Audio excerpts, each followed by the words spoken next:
So you want to build an all-wheel drive Mk1 Golf.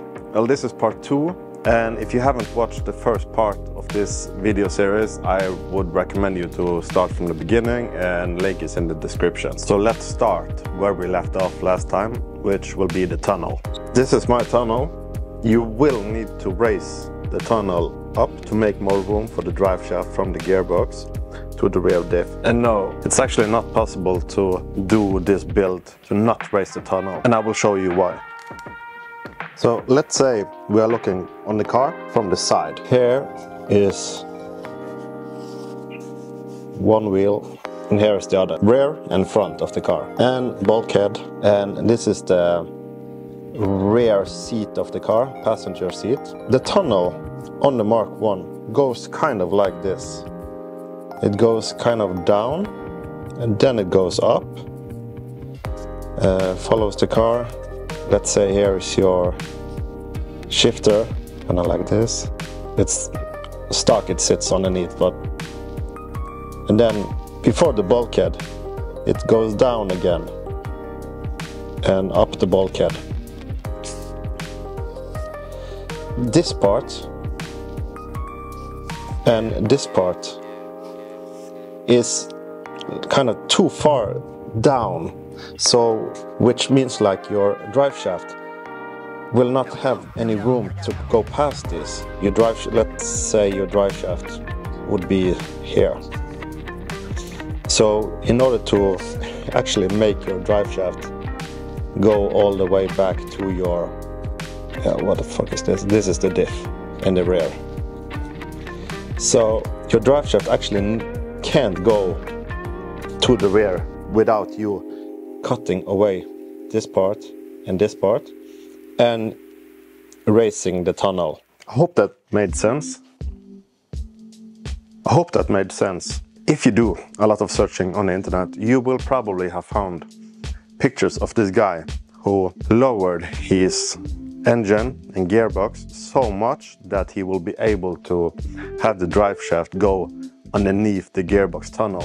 But then again, it makes a bigger job than what you kind of solve. Then again, you will have like your drive shaft and engine and gearbox will be a lot lower than the rest of the chassis. I guess if you're building some kind of Mk1 country, you know, like the Mk2 country, that could work, but just cut the tunnel and raise it. You should raise it minimum 10 centimeters from the stock position. I took it almost all the way up to the passenger seat, and this is actually more than enough room for you to be able to take the drive shaft to the rear. So in the front, I haven't raised it as much as most people do when they raise the tunnel. If I have so compared to this one, where the tunnel is kind of lower, and it's actually not good representation because it goes more like, then we have this is more what I have.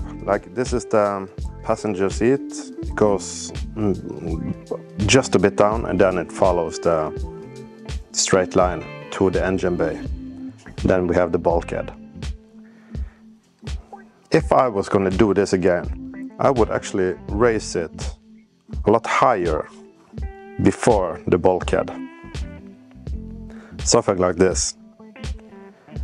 And that's because it makes it easier when you're going to take the drive shaft, remove it. Like, if I had cut the tunnel higher by the bulkhead, it would make it easier for me to install or take out the engine. When I remove the drive shaft to put it out of the way, I would have more options to build the exhaust if I ever want to build like a larger exhaust instead of 3-inch, maybe 3.5 or 4-inch. This would also make it easier because then I could have the exhaust go in the tunnel instead and underneath the drive shaft instead of what I have now. So there is a lip in the bulkhead. This is the lip I'm talking about. If I was going to do this build again, I would have cut maybe even above this lip. I measured now and I have, like where I have cut is 5 centimeters underneath this lip, which is about 2 two freedom units. The easiest drive shaft to use is to use a Mark IV drive shaft, like from Audi TT, Audi S3, A3, Mark IV Golf.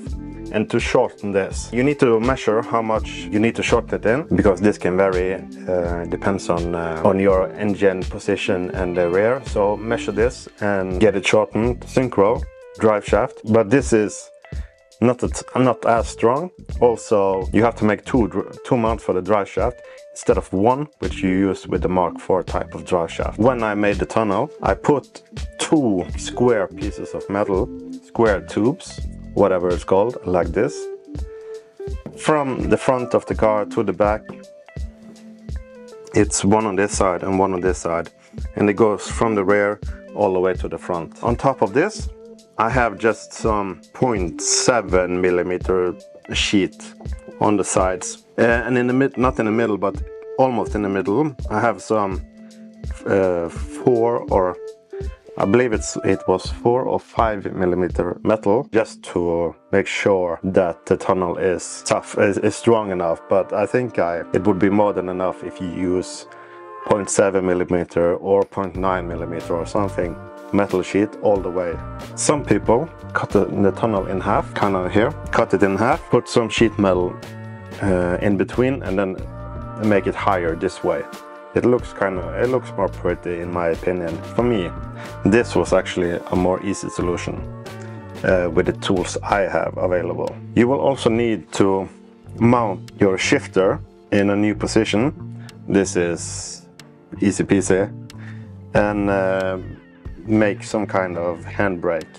But you know, that's the kind of easier part when you already come this far. I would also recommend you to go for some kind of aftermarket ECU. I have the Max ECU Street. Some of these ECUs are able to control the stock Haldex controller. So you will be able to adjust in your ECU how the Haldex is going to behave. Or you can go with something like the SQS Haldex controller, which is 100% mechanical Haldex controller. It doesn't use any wires. Or you can go with something like Y8W power track insert. This is an insert you put in the Haldex controller, and it makes it so the Haldex controller only need plus 12 volts and ground in order to work. This is also better than the stock from factory. So I think that's it for part 2. In the next one, I'm gonna do the rear, which is, I guess, what most people are curious about. If there is anything I left out from this part or the first part when I was in the engine bay, please let me know in the comments or send me a DM, and I will include them in the next one, so we get all the information out there.